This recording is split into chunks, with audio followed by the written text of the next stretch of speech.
Madzulo abwino ndi nthawi ya nkhani mwatsatanetsatane ndipo muli ndi ine Elita Soko. Koma poyamba nayi mitu yake.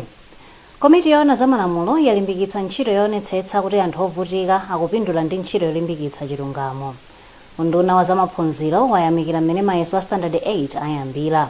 Ndipo mu nkhani zina anthu amene ankagwira ntchito ku migodi ayembekezere kulandira ndalama zawo kuyambira mwezi wa Mawa.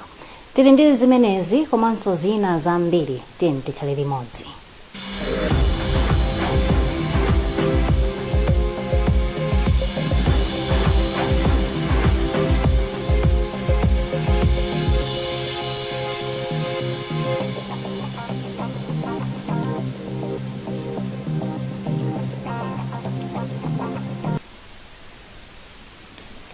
Nkhani yathu yoyamba madzulo ano, komiti yoona za malamulo ku nyumba ya malamulo yati ndiyogwirizana ndi ganizo losinthanso lamulo la Legal Aid Act gawo 14.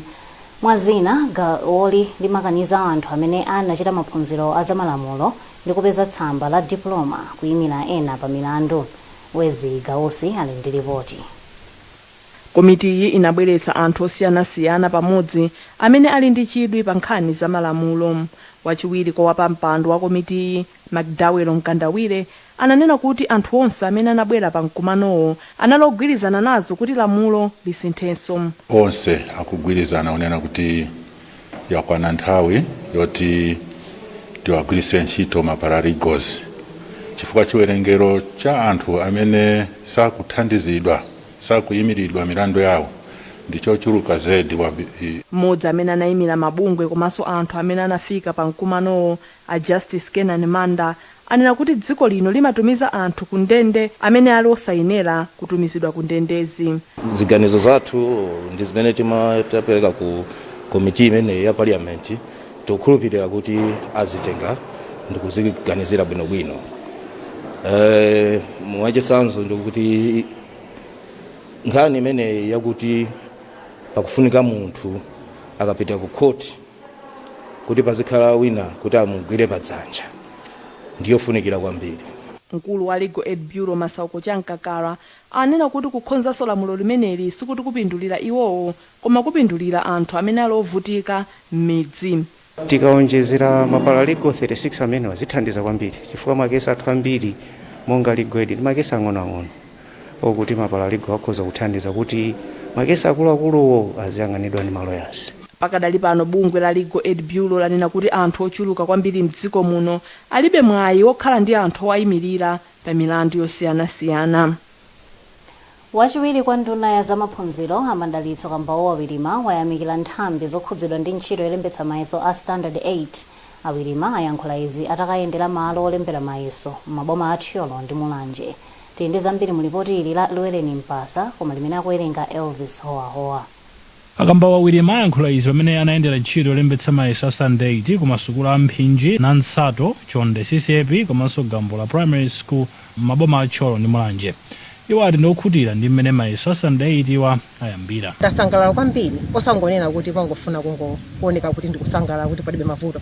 Kuti mavuto enieni okhudzana ndi kulemba kwa mayeso palibe kwenikweni. Mavuto mwina amene analipo masukulu ena koma ochepa kwambiri mwina ana amodzi mwina ana awiri kupezeka kuti alibe zijatimati ID chimene chiphaso chodziwitsa kuti ndi iwowo.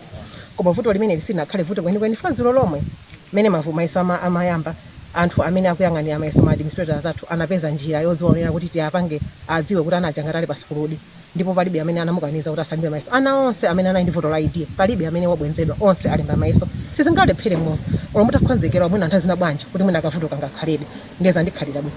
Mmodzi wa ophunzira amene akulemba mayeso a Doreen Phambala wati mayesowa ayamba bwino. Tilimbikitsa aphunzitsi athu nthawi zonse amakonda kutiuza kuti mayeso amanebu amakhala mapepala amakhala amene amakhalira mayeso azo tisamaope tikamaopa azitipangisa kuti azatipangisa kuti lephere mayeso limene tinaphunzira zipezeka zikubalalika kukhala ndi mantha kwambiri. Ophunzira oposa 280,000 ndi amene akuyembekezereka kulemba mayeso a standard 8 kuchokera mzigawo zonse za dziko lino chaka chino. Boma lati anthu pafupifupi 81 amene adagwira ntchito ku migodi mdziko la South Africa ayamba kulandira ndalama zawo kuyambira mwezi wa Mawa. Wachiwiri kwa nduna ya za ntchito Avera Kamtukule wanena izi pa msonkhano wa Nkhani mu mzinda wa Lilongwe. Akamtukule akufotokoza. pakali panopa tinalandira maina 450 amene anabwera kunena kuti maina awanda amene akuoneka ngati zonse zoyenereza zikukwanira. Ndiye chimene timayeneka kuchita ife ndiwalondoloza anthu aja 450 tiapeze titumize zina ndi zina zimene zinasalira. Ndiye kuchoka pa list ya anthu 450 aja tinapezako 81 amene ma documents awo tatumiza ku South Africa. Ndipo ndi chikhulupiriro chonse chonena kuti chifukwa tatumiza ndi zonse zimene amafuna ndalama za anthu amene wazikhale kuti ziyambe kubwera chaka chino chonse chingathe ndalama zisanabwere fa palibenso chifukwa choletsa. Ndipo a John Dick ndi mmodzi wa anthu amene ankagwira ntchito ku migodi iyi. Panopa ndife osangalala kwambiri kumva kuti anzathu ena ayambopezekeratu kuti ayambe kulandira ndalama. Ife tikuyembekeza kuti tiwonedi kuti anzathu ayamba kulandira ndalama ndipo tidziwa kuti ntchito iyi ili bwino ndipo ndalama zilandiridwa kudzera kwa akaunti. Kusiyana ndi mmene zimakhalira mbuyo monsemu chifukwa panalibe chiyembekezo choti anthu ayamba kulandira ndalama. Komano panopa ngati chiyembekezo chilipo ife ndife osangalala kwambiri ndalamazo amene zina lake latuluka wapanga china chilichonse ndalama zake zibwere ndipo munthu alandire ndalama zake. Mkazi wa mtsogoleri wa dziko lino Monica Chakwera wakhazikitsa buku ndi kanema wokhudza mbiri yawo pofuna kulimbikitsa ana akazi. Mu bukuli muli uthenga wa chilimbikitso. Odreka Palamula walemba ripoti ili. Bukuli alisindikiza kuti lifikire ana makamaka okhala m'madera akumidzi. Achakwera ati ndi khumbo lawo kuti mwana wamkazi azipitirira ndi maphunziro ake ngakhale amakumana ndi mavuto osiyanasiyana. Iwo ati bukuli lithandizanso magulu osunga chikhalidwe kuti alimbikitse maphunziro a mwana wamkazi. Bungwe la Plan International Malawi lathandiza amayi wa fuko la dziko lino kuti afotokoze mmene adakwanitsira kupeza maphunziro ndi thandizo lochokera ku banja kwawo. Mkulu wa bungweli Afebe Kasoga ati aonetsetsa kuti bukuli likhale lokhazikika ndi kulimbikitsa mwana wamkazi pa maphunziro. Nduna ya maphunziro a Agnes Nyalonje ati unduna wawo ugwiritsa ntchito bukuli pofuna kufotokozera komanso kulimbikitsa mwana wamkazi kuti apitirire ndi maphunziro ake. Atsogoleri athu amipingo akhozanso kugwiritsa ntchito buku limeneli akafuna kuyankhula za mmene ife amalawi tiyenera kugwirira ntchito kuti tionetsetse kuti mwana wamkazi mdziko muno aphunzire. Malingana ndi bungwe la Plan International Malawi, bukuli alikanso mziyankhulo zina ndi thandizo lochokera ku magulu osiyanasiyana. Bungwe loyendetsa ntchito zachisankho la Malawi Electoral Commission MEC lapempha akuluakulu a chipembedzo kuti atenge gawo podziwitsa anthu za ndondomeko yofuna kugawanso madera a aphungu ndi makhansala. Wapampando wa bungweli Achifundo Kachale wati bungweli likufuna lifikire anthu ndi magulu onse amene angathandize ntchito iyi kuyenda bwino. Tiyese Monjeza walemba ripoti limene akuwerenga Thomas Kachere. Bungwe loyendetsa chisankho la Malawi Electoral Commission MEC lapempha akuluakulu a zipembedzo kuti atengepo gawo kudziwitsa anthu za ndondomeko yofuna kudulanso malire ammadera omwe mmachitikira zisankho. Wapampando wa bungweli Akomishonala Achifundo Kachale anati bungweli likufuna lifikire magulu osiyanasiyana omwe azithandizira kudziwitsa anthu za ndondomekoyi kuti anthu athe kuyika maganizo awo momwe bungweli lingagwirire ntchitoyi.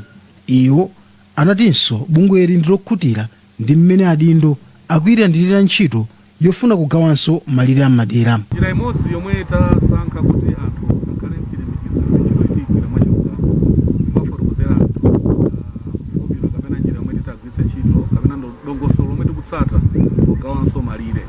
Nde chachikulu tikuwalozera anthu kugawo 76 gawo 2 la constitution lomwe limafotokozera kuti bungwe la MEC pogawa malire zigwira ntchito iwani mosakondera. Wapampando wa bungwe la PAC Monsignor Patrick Tawale anati iwo athandizira bungwe la MEC pa ntchitoyi. Atatsimizira a MEC kuti ife ngati a PAC tinawo limodzi tiwasapota ndipo tiwathandiza pa zinthu zosiyanasiyana zimene akuchita, koma tifuna kuti tionetsetse kuti zimene akuchita zikhale zogwirizana ndi malamulo a dziko. Bungwe la MEC lakhala likuyenda m'maboma osiyanasiyana kudziwitsa anthu za ntchito yogawanso madera komwe likumvanso maganizo a anthu pa ntchitoyi.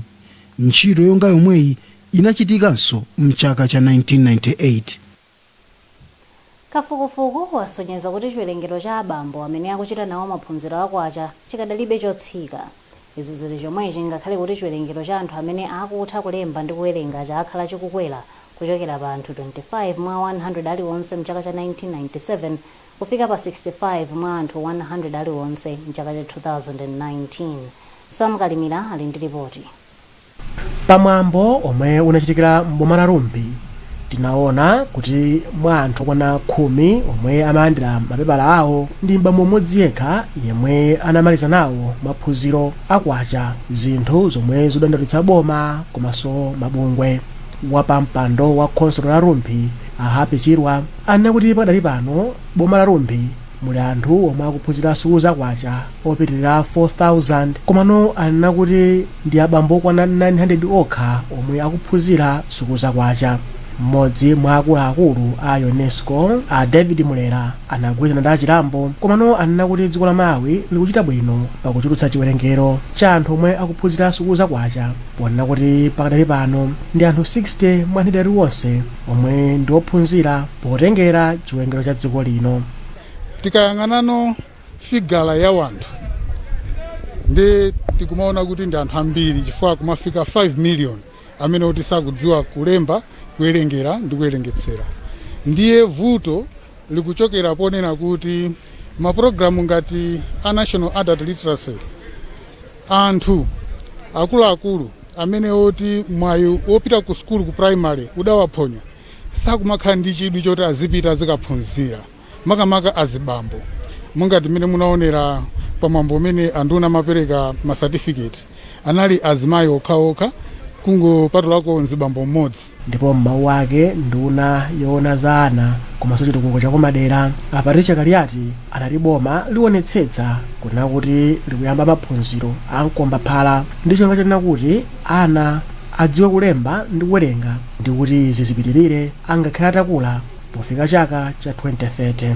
Koma mmene tili nawo masiso amene tili nawo ndiosiyana bwino imene amakhali apoyamba bola pano paziwikirako bwino ndi mabungwe amene tili amatithandizira tikutha kuyenda chitsogolo. Ndipo ndimene tikufuna kuti tikatero ngakhale pamene pali skulu imodzi ya primary pakhalenso ECD anthu azikumanapo sama village bank pakhalenso community day secondary school zichita bwino zimene akufuna president athu Dr. Lazarus Chakwera kuti kumafika ku 2023-25 titaona kuti zinthu zikuchita bwino wina aliyense akudziwa kulemba m'malaimo. Mwambo wa chaka chino unachitika pansi pa mutu woti ufulu wa maphunziro kwa onse mu nyengo ya mliri wa COVID-19 pothandizira maphunziro mu nyengo ya makina a intaneti komanso mavuto ena pa maphunziro. Mu nkhani zina, unduna wa zaumoyo wayamba kupereka mankhwala a iron folic acid kwa asungwana a zaka zapakati pa 9 ndi 19 ndi cholinga chothana ndi matenda otha magazi komanso kupinimbira mdziko muno. Wofalitsa nkhani ku unduna wa zaumoyo a Adrian Chikumbe wati akugwira ntchitoyi ndi a unduna wa zamaphunziro ndi cholinga chofikira asungwana ochuluka. Blessings Mpinganjira walemba ripoti ili. Malingana ndi Chikumbe, asungwanawa azilandira mankhwalawa sabata iliyonse kwa masabata 52 pakati pa asungwana a zaka 9 mpaka zaka 19. Iwo ati ndondomekoyi ndi mbali imodzi ya unduna wa zaumoyo yochepetsa chiwerengero cha asungwana omwe amadwala matenda osowa magazi. Tikufuna kuti tiyambe ndithu kuwapatsa atsikana mankhwala amenewa onjeza magazi mthupi kuyambira akadali achichepere chifukwa ndi mbali imodzi ya ikamakamba za kachitidwe koyenera kuti munthu akhale wathaka. Tikuyambanso kuti m'Malawi muno vuto limene loperewera magazi likulu kwambiri. Ndondomekoyi ikhala ikuchitika msukulu za primary komanso sekondale. M'madera akumidzi anthu ogwira ntchito zachipatala azikhala akuyendera asungwanawa poonetsetsa kuti akulandira mankhwalawa. Blessings Mpinganjira kutipatsira ripoti limenelo. Nkhani zathu madzulo ano ndi zomwezi koma tisadasiyane nayinso mitu yake. Komiti yoona za malamulo yalimbikitsa ntchito yoonetsetsa kuti anthu ovutika akupindula ndi ntchito yolimbikitsa chilungamo. Unduna wa zamaphunziro wayamikira mmene mayeso a standard 8 ayambira. Ndipo mu nkhani zina, anthu amene ankagwira ntchito ku migodi ayembekezere kulandira ndalama zawo kuyambira mwezi wa Mawa. Kumbukirani kuti mutha kupeza nkhani izi ndi zina zambiri pa makina a internet pa www.times.mw, pa Facebook pa tsamba la Times 360 Malawi, pochita subscribe ku 1895 komanso pa Twitter @Times360 Malawi. chonde sambani m'manja pafupi khalani motalikirana ndi anzanu, valani mask nthawi zonse komanso kabayitseni katemera kuti mudziteteze ku COVID-19. Munali ndine Elita Soko, Madzulo opambana.